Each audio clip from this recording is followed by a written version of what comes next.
کہ ہم چونکہ نبیوں کی اولاد ہیں، نبیوں کا خون ہے، ہم جو بھی کریں نافرمانی ہم تو جنت میں جائیں گے۔ انہیں معلوم ہونا چاہیے کہ اللہ اس بات کو نہیں بخشے گا کہ جانتے بوجھتے کسی کو اللہ کا شریک بنایا جائے۔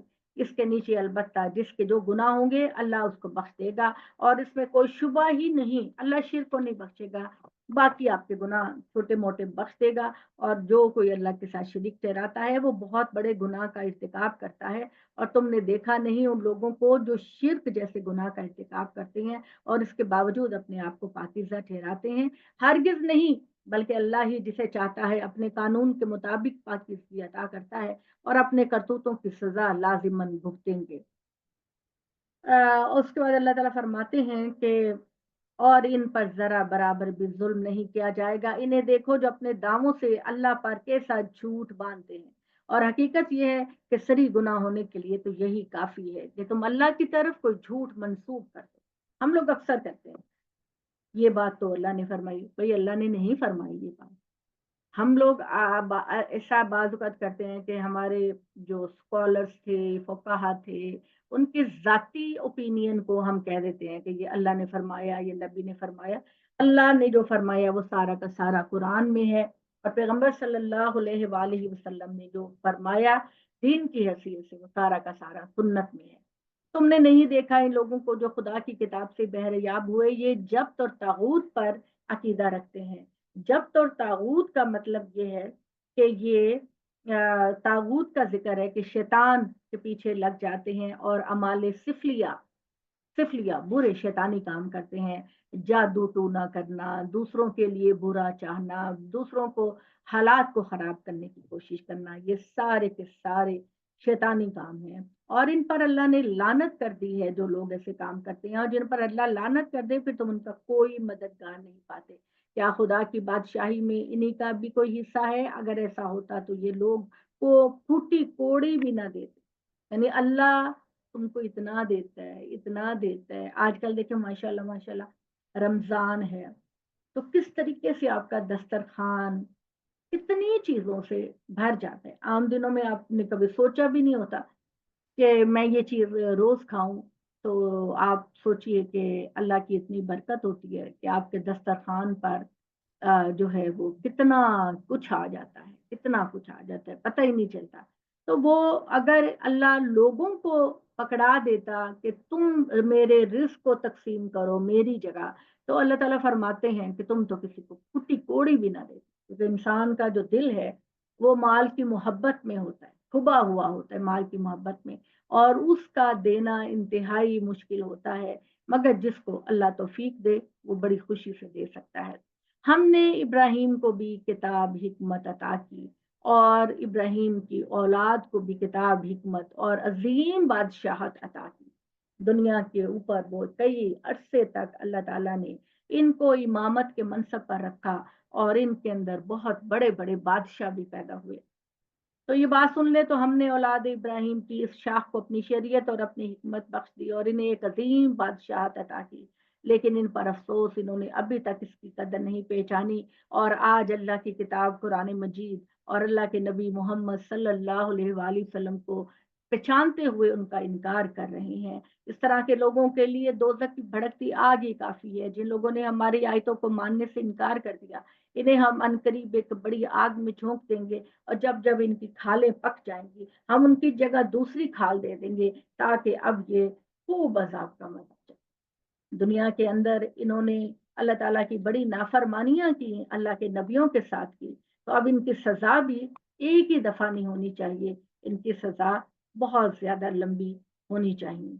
بے شک اللہ عزیز و حکیم ہے، جو لوگ ہماری آیتوں پر ایمان لائے، نیک عمل کیے، ان کو عنقریب ہم ایسے باغوں میں داخل کریں گے جن کے نیچے نہریں بہتی ہوں گی، ان میں ہمیشہ ہمیشہ رہیں گے، ان کے لیے وہاں پاکیزہ بیویاں ہوں گی، اور ہم گھنی چھاؤں میں رکھیں گے، دھوپ کی تپش نہیں ملے گی آپ کو، بہت ہی خوبصورت پلیزنٹ موسم ہوگا جس کو آپ بہت انجوائے کریں گے۔ ایکسٹریم ویدر نہیں ہوگا کہ کبھی بہت سردی اور کبھی بہت گرمی، بس جہاں رکھیں گے آپ کی کمفرٹ کے مطابق وہاں کا سارا ماحول بنا دیا جائے گا۔ ایمان والو، اللہ نے تمہیں ایک عظیم بادشاہی عطا کرنے کا فیصلہ کیا ہے، تو اس موقع پر اللہ تمہیں ہدایت کرتا ہے کہ امانتیں ان کے حقداروں کو ادا کر دو، اور جب لوگوں کے درمیان فیصلہ کرو تو انصاف کے ساتھ کرو، نہایت اچھی بات ہے جس کی اللہ تم کو نصیحت کرتا ہے، بے شک اللہ تعالیٰ سننے والے اور دیکھنے والے ہیں۔ ایمان والو، یہ خدا کی بادشاہی ہے، اس میں اللہ کی اطاعت کرو، اس کے رسول کی اطاعت کرو، ان کی بھی جو تم میں سے معاملات کے ذمہ دار بنائے جائیں۔ پھر اگر کسی معاملے میں تمہارا اختلاف رائے ہو تو فیصلے کے لیے اسے اللہ اور اللہ کے رسول کی طرف لوٹا دو۔ جب کسی چیز میں اختلاف ہو تو دیکھو اللہ نے قرآن میں کیا بیان کیا اور پیغمبر صلی اللہ علیہ وسلم نے ایسے موقع پر کیا بات کہی۔ اگر تم اللہ اور قیامت کے دن پر ایمان رکھتے ہو یہ بہتر ہے اور انجام کے لحاظ سے بہت اچھا ہے۔ تم نے دیکھا نہیں ان لوگوں کو جو دعویٰ کرتے ہیں کہ وہ اس پر بھی ایمان لائے ہیں جو تمہاری طرف نازل کیا گیا، اور اس تورات اور انجیل پر بھی ایمان لائے جو ان پر نازل کیا گیا، مگر چاہتے ہیں کہ اللہ اور رسول کو چھوڑ کر اپنے معاملات کے فیصلے کے لیے اسی سرکشی کی طرف رجوع کریں جو بدی کا سرغنا ہے۔ بدی کا سرغنا جو ہے وہ کعب بن اشرف ہے۔ کعب بن اشرف کی طرف یہ اشارہ ہے کہ جس سے اللہ تعالیٰ نے نبی صلی اللہ علیہ وسلم کو کہا اتمام حجت کے بعد کہ اس کو موت کی سزا دی جائے۔ یہ انتہائی سرکش انسان تھا اور مسلمانوں اور نبی صلی اللہ علیہ وسلم کے خلاف لوگوں کو بھڑکاتا رہتا تھا۔ کعب بن اشرف اس کا نام تھا۔ اور اتمام حجت کا جو ہم لفظ استعمال کرتے ہیں وہ اللہ تعالیٰ کی ایک اصطلاح ہے جس کا مطلب ہوتا ہے کہ اللہ نے اپنی طرف سے ان کو ہدایت دینے کی جتنی مہلت چاہیے تھی وہ دے دی ہے، اور ان تک پیغام پہنچانے کی جتنی بھی کوشش کی جا سکتی تھی وہ اللہ نے کر دی ہے اپنے رسول کے ذریعے۔ اب یہ وقت ہے کہ اب ان کو سزا دے دی جائے اور ان کو ختم کر دیا جائے۔ تو فیصلہ کن معاملہ جو کیا جاتا ہے اس کو اتمام حجت کہتے ہیں۔ پیغمبر کی طرف سے اللہ کی طرف سے پورا پورا معاملہ ان کے سامنے کر دیا جاتا ہے، اور پھر یہ جانتے بوجھتے انکار کرتے ہیں تو پھر ان پر خدا کی سزا آتی ہے۔ تو اللہ تعالیٰ نے یہی بات کہی کہ ان پر بھی آئے گی۔ تو یہاں شیطان کا جو لفظ ہے وہ کعب بن اشرف کے لیے استعمال کیا گیا، اور جب ان سے کہا جاتا ہے کہ اللہ کی اتاری ہوئی کتاب اور اس کے رسول کی طرف آؤ تو ان منافقوں کو دیکھتے ہو کہ وہ صاف کترا جاتے ہیں، مگر اس وقت کیا ہوگا جب ان کے اعمال کی لائی ہوئی مصیبت ان پر آن پڑے گی، پھر یہ خدا کی قسمیں کھا کھا کر تمہارے پاس آئیں گے کہ ہم نے تو صرف تمہاری بہتری چاہی تھی، ہم تو یہی چاہتے ہیں کہ صلح کر لیں، اور یہ لوگ ہیں کہ اللہ جانتا ہے جو کچھ ان کے دلوں میں۔ تو اے نبی صلی اللہ علیہ وسلم ان سے اعراض کرو، انہیں نصیحت کرو، ان کے بارے میں ان کے ساتھ اس انداز سے محبت سے پیار سے بات کرو کہ جو ان کے دلوں میں اتر جائے۔ ان کو بتاؤ کہ ہم نے جو رسول بھی بھیجا اللہ کے اذن سے اس کی اطاعت کی جائے، ہم نے یہ حکم دیا۔ انہیں بتاؤ رسول کی عدالت کو چھوڑ کر اگر انہوں نے ایک بڑے جرم کا ارتکاب کیا اور اگر یہ اس وقت تمہاری خدمت میں حاضر ہو جاتے جب انہوں نے اپنی جانوں پر ظلم کیا تھا، پھر اللہ سے معافی مانگتے اور نبی صلی اللہ علیہ وسلم سے بھی معافی مانگتے تو اللہ بڑا توبہ قبول کرنے والا اور مہربان ہے۔